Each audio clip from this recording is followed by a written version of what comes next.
In the early days, gaming in Nigeria was predominantly about playing, but the tides are turning as young visionary Nigerians set out to create. The genesis of game development in Nigeria saw passionate individuals turning dreams into code, bringing digital worlds to life.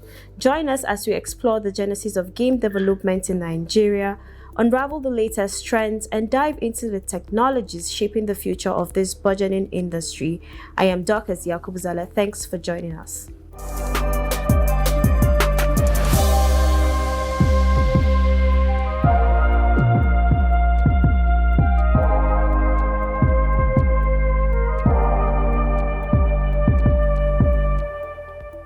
Nigeria's game development industry, though young, is rapidly expanding with notable innovation and creativity.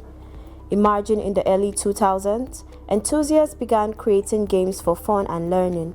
An early milestone was Adventures of Yangi, a 3D adventure game released in 2006 by Malio Games, a pioneer in Nigerian gaming.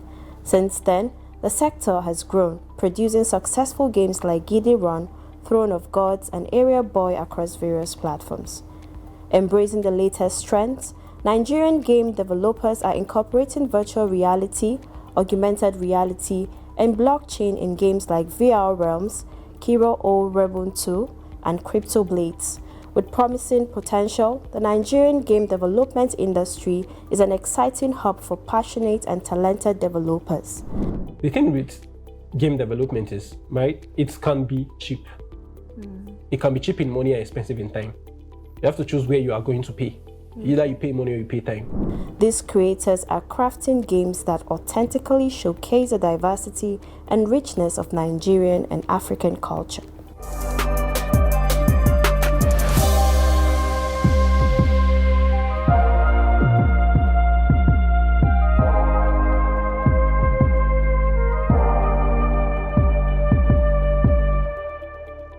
Welcome back from the break. In case you're just joining us, you're watching Tech Talk on Trust TV. Now, to help us shed more light on game development in Nigeria, we have with us in the studio Nusa Endurance, who is a game developer. Thank you for joining us today. Yeah, thank you for having me. All right, for starters, what inspired you to, be a game developer? Okay, the way I see it is this. I've played games all my life. And as a child, you always wonder about things you love, like how did they make them? And I think that curiosity is the reason why we destroyed most of our toys, right? You would want to figure out how is it working. So I've always had that curiosity and like, okay, what's going on here? Because I've owned every game console growing up, everything, Sega, PlayStation, everything. Up until now, I buy a lot of games. So I've always wondered, how did this happen? How did they do this? Because it's fun, it's engaging, so I was at the point, you would have to find a way to transition from a service provider to a product designer, or from a service to a product. So because I figured that the problem with a service is that it's just a service. Your time translates directly to money and it cannot scale. So I was not thinking, okay, what is it that I can do to scale up my earning capacity? Right? So I looked at it and, well, it was obvious because my interest in gaming and my skill set kind of merged. It's okay, I already know how to do all of these things, and I'm interested in gaming as well. So you know how that cliche saying, if you love what you do, you won't work a day in your life. You'll still work, but so that's kind of how I picked it. Oh, nice. All right, so what is the state of game development in Nigeria? Very young. Yes, young in the sense that the industry is basically non-existent, if we are honest. There have been a couple of publishers here and there. As early as 2006, I think, or even earlier, somebody has published a game from either Nigeria or Africa, because the size of the industry is so small, is that we group Africa as one. There's no Nigerian industry, and then, which is just the whole Africa at this point, right? So the industry is so small that we kind of what was the word I would use for it now? We treat the whole continent as one in this particular industry. Okay. Not the way we be. If you say Nigerian music is better than Ghanaian music, we cannot afford that. It's Africa as a whole. The way as well it's being treated, even by the international community, because there are some investors looking at Africa now for gaming, and they are not looking at the individual countries. they are grouping it together, and that's mainly because the industry is so small that you cannot afford to say, okay, we are focusing on Nigeria, because then the market will be so tiny that you will not really make an impact. So that's kind of what is that's what it is. Yeah, that's the state. Yeah, that's the state as it is now, right? Okay, so what are the challenges and opportunities of game development in Nigeria? Because a lot of people want to be game developers, but they want to know these challenges and opportunities. What are they? Okay, so challenges. Challenges is skill. It's a skill issue, and the fact that we are used to creating things really quick here, right? Like our movies take around, the good ones take around 6 months. The made takes maybe 2 weeks, and it's this is not to denigrate their skill set. Is if it works, why change it? Right? It works. But the thing is, there are no shortcuts in gaming. You can't. There is no way to shortcut it. There is no. Every asset has to be created. Even if you are buying them, you still have to program. You still have to write a story. You still have to make that it's fun, make sure it's engaging. So there's no way to shortcut it. If it's a bad product, it's a bad product. So it's a skill issue. The first challenge is skill. Because like for the first year, when I was making the transition, the first year was a major challenge because how I said I had some skills already. The one skill that I was missing was game programming, which is like thinking about it now, it's funny because that's kind of how I realized that I was more passionate about it than I was thinking logically. Because how would I want to become a game developer without knowing how to program? That makes sense. Okay, so for the first year, I really wanted to find somebody to program for me, right? And I put out ads, okay, if you can do this, reach out, let's work together. It's not free. You'd be paid for it, even if not like industry standard, but you'd be compensated for your time. It took months before I got somebody, one from Lagos and one from Ogun. That's a lot of right? And these persons are so busy because of how much work they have to do that they don't even have. I'm too small for them to consider. So who is engaged in the international community, right? Because the skill is highly sought after, right? And you don't even have to work for the big studios, because this is kind of the myth in the industry, is that you think you'd have to work for maybe Ubisoft, the producer of Assassin's Creed, or you have to work for maybe Activision, the guys doing Call of Duty. No, you can find very small studios that are still very profitable. And I think that's one of the major drawbacks, because if you tell somebody, I want to make a game, like, you want to make a game like Call of Duty, right? Like, you can't even think about it, because in your mind, they are so far that you can't touch it. And it's a competitive market. If I cannot create a product that is as good as that, it means I should never create a product at all, if you're thinking like business-wise. So what we now realize, or what I realize, is that there is a smaller market called the indie market, independent developers, right? So there's a lot of attention there as well. You make a lot of money, especially for us in a third world country, then in a supposed third world nation, right? You'll still be able to make a very competitive annual income as an organization, just focusing on that industry, the indie development scene. You don't have to want to compete with the AAA games. You don't have to. Just leave those ones to their own market. They'll fight themselves. You go to your own area. Eventually, you can come compete here after you have earned your stripes. But for now, we are competing in the indie scene. So, and that opens up the industry for us to be able to come in at all. So the entry point now is easier. It's easier for us at that level. So the other thing, like you were saying, the opportunity. Yeah. So opportunity, if anybody knows anything about business, I have this motivational speaker that said that if an opportunity is visible to everybody, then it's no longer an opportunity.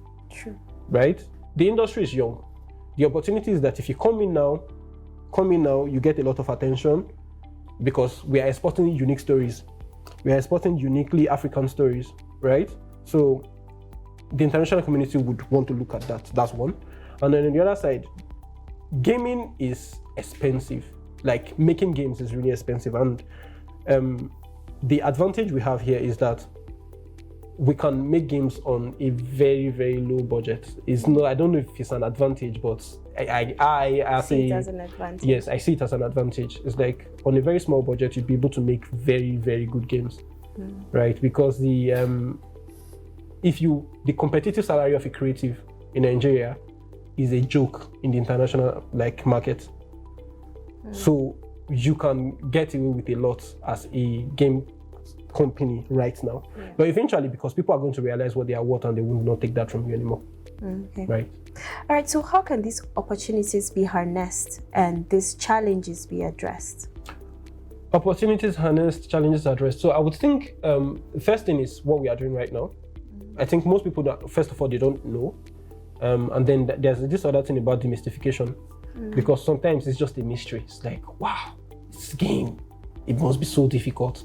Because first of all, once you think it's impossible, you can't even learn the steps because it's impossible, right? So I think the first step would be demystification. Let's talk more about it. Let's educate the young persons coming up about it. Let them know that, okay, there is this whole field that is untapped here, that nobody is looking at, that nobody is trying to get into. It's very, very profitable. We think you should do it. This first part is the challenges, which is educate people, let them know that this is possible. And then the opportunities is start creating, right? Because one of the reasons why I think it feels like there's no gaming industry in Nigeria is that somebody makes one game 10 years ago and then the person stopped, right? So it's not as if nobody has done it, because usually one of the things, we are the first. No, you are not the first. People have done it before. Is that either they gave up, which is, I won't judge anybody for that, because the realities of things might make you give up on some certain things that you want to do. Either they stopped producing, or the general idea is that they stopped, right? And then what we want to do or encourage to be able to handle these opportunities is that let's continue to create. Yes, we don't expect our first product to be the best product, but let's continue to create as many as possible, and increase our chances of, one, creating a good product, getting recognition. And also on the part of recognition, right, a lot of companies are actually bringing their attention to Africa and Nigeria, because even as we are speaking now, there's a gaming event hosted by Epic, right? There is Epic Games came into Nigeria. They are collaborating with a company in Lagos to teach. Epic Games are the owners of Unreal Engine, which is a gaming engine, right? They are in Nigeria now. They are collaborating with a brand in Lagos to teach how to make games. So it's that the international gaming community has already recognized the opportunity in Africa. It's we Africans that have not seen it. A few persons, yes. I'm in a group chat that has about maybe 200 people across Africa. And they're game developers. Yes, it was organized by Epic, that's the Unreal Engine people. They organized it and started inviting people into the platform. So it's they are paying attention to us and we are not paying attention to ourselves, right? And chances of getting funding, Microsoft is here actively. The people behind Xbox, they are here. I think they worked with a company in Lagos. They are funding a game in Lagos, one very traditional looking game. So it's there are a lot of opportunities, but it's on a hush hush. It's almost as if we're keeping it a secret, honestly, right? So yeah, that's kind of, I think, educate people on the one side and also encourage people to create as much as possible on the other side. All right. So earlier you made mention of game development being expensive. Yes. How have you been able to cope with the latest trends, tools, and technology? Okay. So the thing with game development is, right, it can be cheap. It can be cheap in money and expensive in time. So you have to choose your, what's it called? You have to choose where you are going to pay. Either you pay money or you pay time, right? Pay time in the sense that you have to learn the skills by yourself, which is kind of the route I took, because it's going to be expensive. I tried to pay somebody in the UK and I was paying them $40 an hour to develop, to do the programming. And when our dollar crashed, our naira crashed against the dollar, it was impossible to pay at that point. So I eventually, the thing I was supposed to do first, I had to do it eventually. So I started learning on my own, and yeah, we've made a lot of progress. So thing with the the money aspect of things is that there's a lot of opportunities. People are ready to fund your game. They just need the proof of concept. There are publishing houses, just the way you publish books. When you are writing the book, I don't know the whole process, but from movies, small information you get, I think you can write a bit of the book. You go to a publishing house. If they're interested, they can now fund it. They pay you while you're writing it, that kind of thing. So there's those opportunities that are also existing in the game industry. There are publishing houses. There are organizations that don't make games. All they do is publish games, meaning you can approach them. I have this game. It's in this state. I need this amount of money to finish it. If they're interested, if they think it's a viable product, they'll give you the money to finish. That's one route. It's not a route I think would work for us right now. I'm pessimistic. Like, I don't like to think things are that easy. And the reason why I think that is that we don't have a track record yet, right? Like, nobody's going to give money to somebody that's not done the thing that they said they're going to do before. Sure. I'm not just going to say, I'm a game developer, give me money, and then you just, he said he's a game developer, give him money. You need proof. And even if I show you a half-baked game, you're going to ask me, have you finished the game before? And then if I say no, it's also thinking of it from a business point of view. You're going to be like, okay, I would want to see something you have finished or done before. So because to start is one thing, to finish is another thing, right? So those are some of the things that would really make things expensive. On the money side of things, you can now think, okay, if you're not paying anybody, you'll be spending a lot of time, because there's a lot of things. There are like 3 to 4 disciplines inside game design and development itself, right? There's writing. Somebody has to write a story, and the story has to be compelling. And the community is very, very, they're worse than football fans. We are hard to please as football fans. Now, that's even worse as game fans. They don't want, if any error, they'll criticize you to death for it. Like, there are a couple of games that just launched now that, personally, I don't have a problem with them. Like, Call of Duty Modern Warfare 3 launched November 11th. It came out, and then a lot of persons are criticizing it now. I played it, I was like, mommy, I don't understand what they're angry about. The thing is really good, it works, the story is fun, the game is engaging, right? But that's the kind of industry, the room for error is really small. So if you decide to go it yourself, you have to make sure that you are doing everything at an excellent level. The programming, excellent. The writing, excellent. The arts, excellent. So because they are not going to cut you any slack and be like, it's just starting. No. If they are paying for it, they are going to criticize you for it. So that's kind of the thing with money in the industry. If you can go the publishing route, show a proof of concept, a track record, you get money to publish your game. Or you can go the self-publishing, which is you finish the game yourself, you put it on one of these stores, Epic Store, Steam, any of these stores that are willing to accept your game, you put it out there and hope that people buy it. Right? So, yeah. And then you do your marketing, obviously, but that's kind of it. All right, so speaking of these platforms that you publish your games, what are some of the most popular tools and platforms for game development? Okay, if it's platform for publishing, very different from tools, is the most popular is Steam. Okay. Steam as a company, they publish almost all games, right? And then they take a percentage. They take like, I think 30% of your sale. They don't, they charge an upfront now, $50 to list your games. And the reason is because people started to flood the store. Like, people will make rubbish, like something that does not make any sense, because it does not cost them anything to publish it, to just publish it. And then over time, you see the quality of the product that is expected on that platform begins to drop, right? So Steam now had to like put an entry fee of $50. So when you want to publish your game, you pay $50, and then when you start to sell, they take, I think, 30% per sale. So assuming you are selling for like $10, they take 3, they give you 7, and then if you involve the publisher as well, the publisher might still take another percentage before you get your final. Like, so that's kind of how it is. Okay, so can you mention some of the games that you've developed in Nigeria and how you were able to market and distribute them? Okay, so to be honest, we have not published yet. We put out a demo for the invitation. So the invitation, because me, I focus on VR. Okay. Virtual reality, that's those headsets. Yes. Is a what's that called now? It's a marketing decision. Sell to people that the stores are empty at this point. Like they don't have games yet. It's like back in the day when phones just came out and they didn't have so much games on the phone stores. So that's kind of how our virtual reality is right now. The stores are empty. Then there are no much games. So if you put out a product, it's easy for people to see it. So we produce for virtual reality. For now, we put out a demo. We are hoping to put out the complete game by mid next year, but we are working actively towards that. Okay, so how do you incorporate Nigerian culture into these games that you've developed?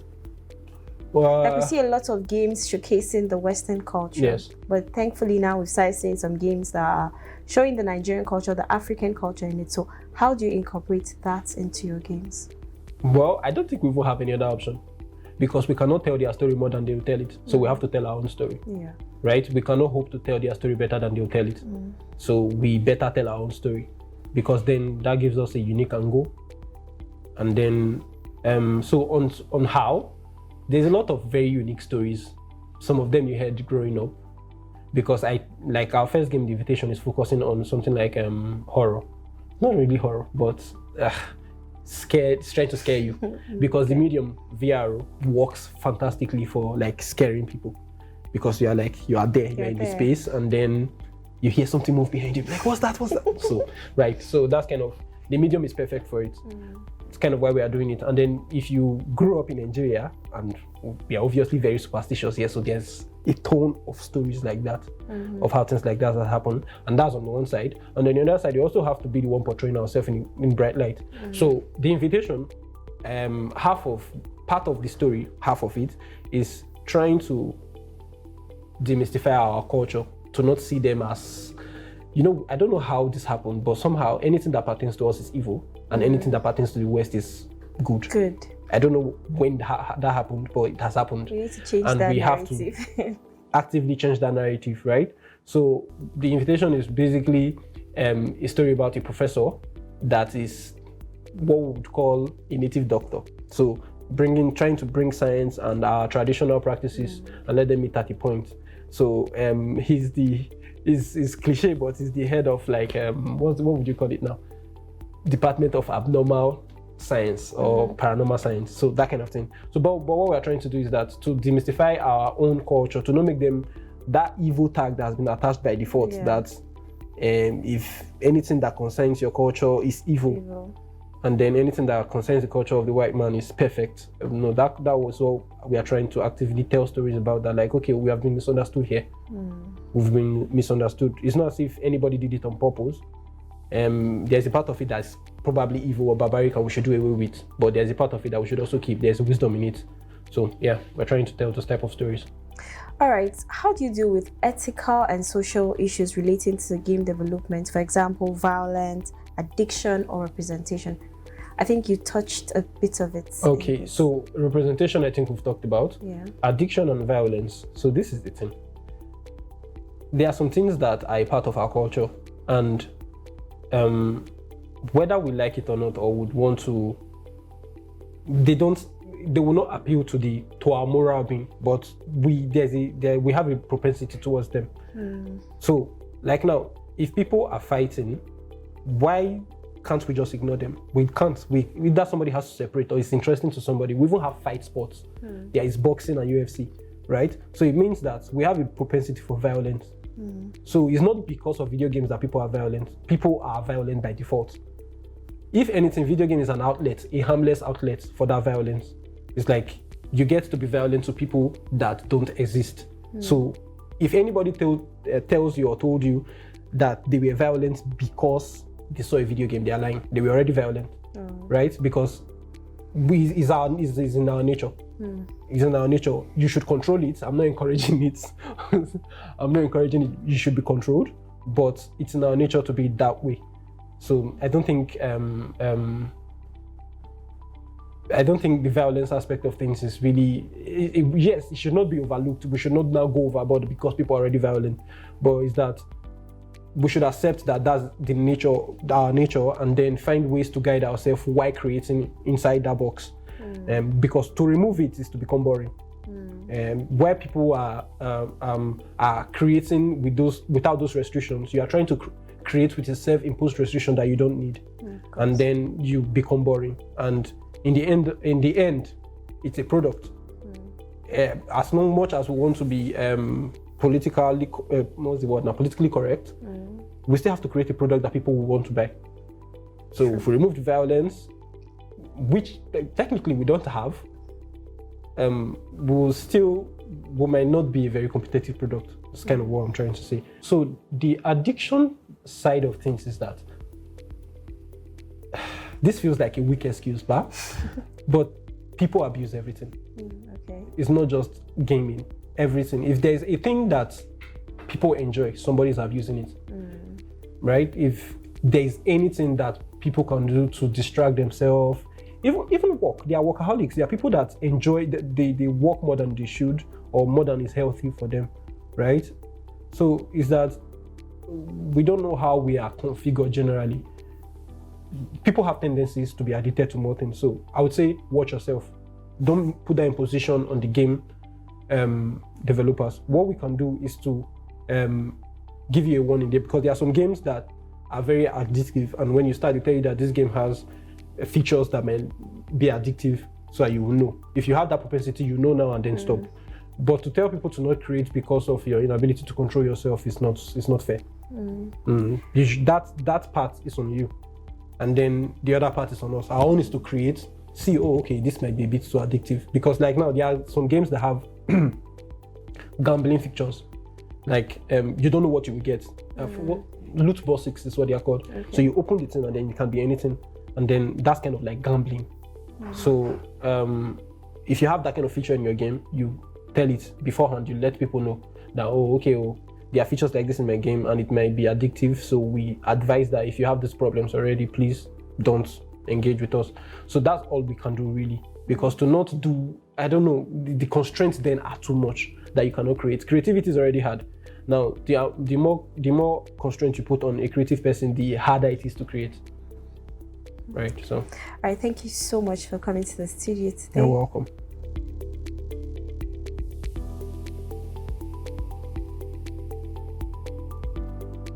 And that's a wrap for this week. Don't forget to follow us across all our social media platforms. Join us next week for a fresh edition of the program. My name is Dorcas Yakubzala. Thanks for watching.